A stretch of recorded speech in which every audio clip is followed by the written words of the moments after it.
What would you like me to tell you? The history of the Where winery? the hell am I? We're in Red Hook, Brooklyn.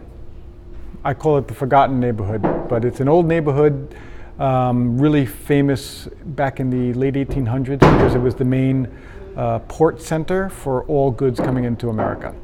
And what is this place where I arrived with much to my surprise? This is an urban winery. We were the first urban winery. We focus 100% on making wines from New York grapes only. How good are New York State grapes compared to, say, Italian grapes, California grapes? How mature is the industry? Well, it's an extremely young industry, and it's a young region. It's the youngest region. It's a 30-year-old region. So we're just at the beginning of learning what the capabilities are for this region, and we hope to really elevate the overall quality of New York wines. We work with 25 different vineyards. We make many wines. We have 3 different winemakers, so we make many, many different wines to try and spotlight these different areas, these different terroir of New York, and we're trying to really define what New York wine is. Best red wine, best white wine so far that New York produces and that you produce? Well, I could speak about Red Hook because you know it's difficult to speak about other wineries, but I would say varietal-wise, we've had amazing success with Petit Verdot. Historically, this is a blending component in Bordeaux.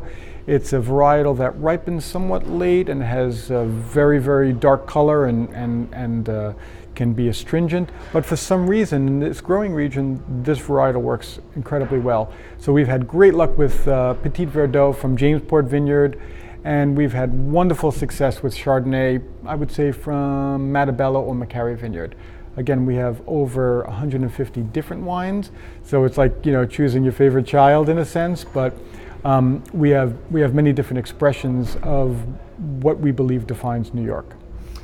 Am I in a place open to the public? Yes, we're open 7 days from 10 to 6, and we do exclusive tours, we do barrel tasting, we do flights, we do educational classes and courses, so the full spectrum. Again, it's more about education than necessarily just purveying wine.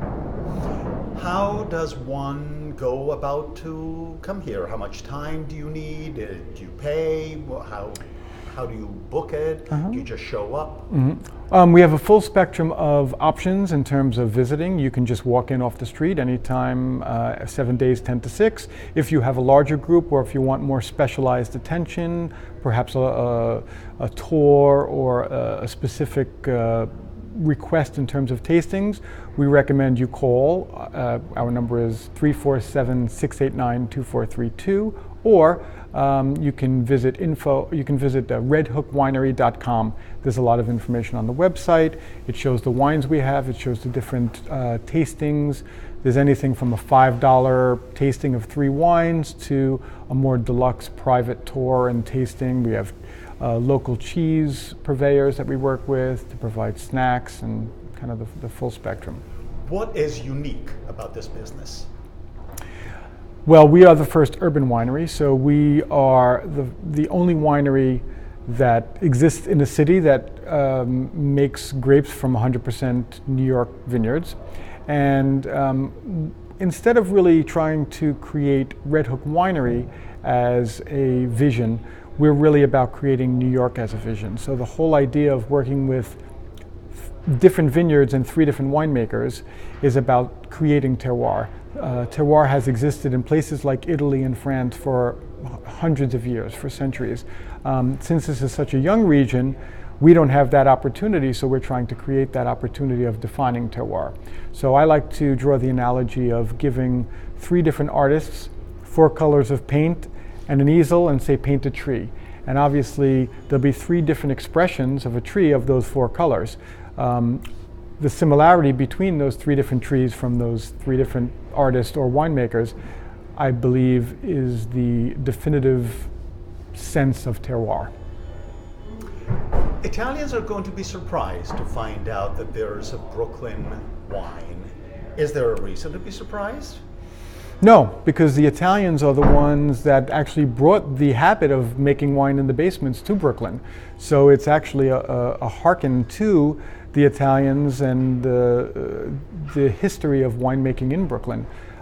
We actually have, if you look around the winery, many tools that have come from the basements of people where, oh, my grandfather came from Italy and he made wine in the basement.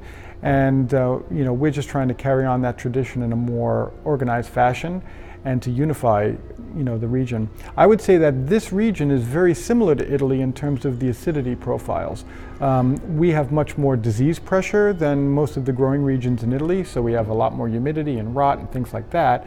That's a challenge that Italy doesn't necessarily have. And so we don't have the thin-skinned varietals quite as much, but we produce many wines in homage to the Italian winemakers that came over and made wine in Brooklyn.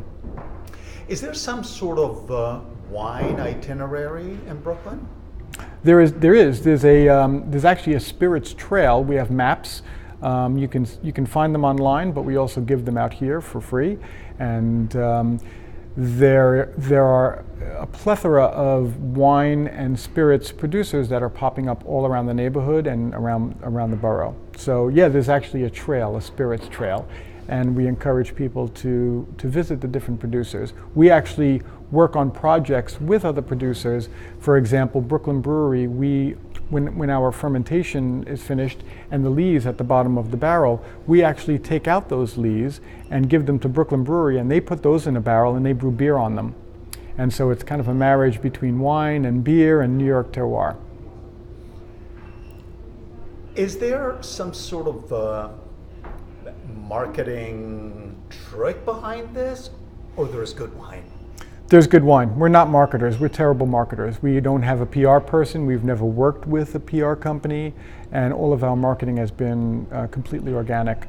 We believe that the wines do speak for themselves, and that was our confidence in putting a winery in the city. I mean, when you go out to a wine region, I've been to wine regions all over the world, and the disadvantage as a wine connoisseur is that obviously you are taken in with the allure of a place. You're not going to go to the hills of Chianti and drink a wine and say, oh, yeah, the wine wasn't that good. 80% of your memory was going to be the beautiful place and the olive oil that you had and the fantastic walk through the vineyard. We don't have that advantage of being in a beautiful bucolic vineyard type area. In addition, because we are in one of the largest, if not the largest, wine market of the world, we believe in presenting our wines in competition with the wines of the world.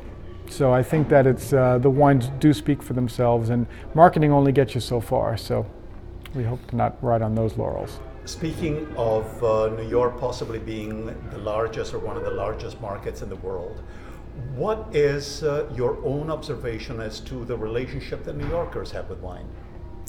Well, it's changing. I think the European influence has made a big difference. Again, going back to the culture and the purpose of this winery, it's really to harken back to the Europeans that brought winemaking and the love of wine to America, and now to New York, and now to Brooklyn. And so my parents took a course in the 60s about wine and got me interested in wine, and now Colin Livris is passionate about what we're doing, and he takes the skins, and because of the Italian history, Romano Levi, he makes grappa in the style of Romano Levi. And it's got a green component because we utilize all of our waste product to make a great product. And I think that is a culture infused by Europeans into America. So I think that the wine market is continually growing, and it's really exciting to see people moving away from drinking Malibu Bay Breeze and drinking a glass of wine. Last question. Could you describe where we are, not you and I, where we are?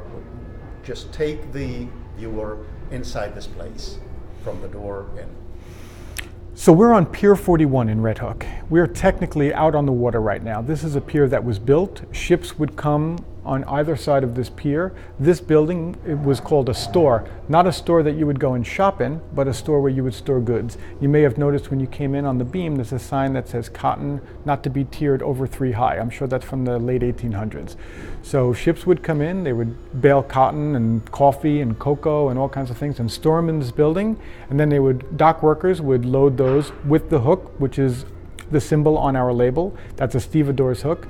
They would grab bags and satchels and things from these ships and manually load them into the space. So it's got great history. And this was a building that was built out on the water. Not a great thing in 2012 with Sandy, because we were submerged under 5 feet of water and sustained a few $1 million of damage, but we've rebuilt. But it's a wonderful, wonderful location. On the south side, you look at the Verrazzano Bridge, again a hearken to the Italians, which connects Brooklyn to Staten Island. The Verrazzano family is from Chianti in Tuscany. And on the north side, you look at the Statue of Liberty, which is a constant reminder of the importance of this area and the importance of immigrants coming to America. And again, without that statue and welcoming people going to Ellis Island, I think that we wouldn't be here today. Is this a wine bar as well? No. It's not a wine bar. As a matter of fact, we sell wine to wine bars and things like that, and we would prefer, if people want a wine bar experience, go to a wine bar, and you can have Red Hook wine or many other wines there. We prefer to really drill down into the history of the wine of this region, the history of the wines of Red Hook Winery, and give people diversity. That being said, people are welcome to come in and just try a glass of wine. But we really don't like to promote it as a wine bar. It's really more of an educational spot, and it's a real working winery. It's not a facade of a winery where you can have a drink. It really is a working winery, so that experience is a little bit more unique.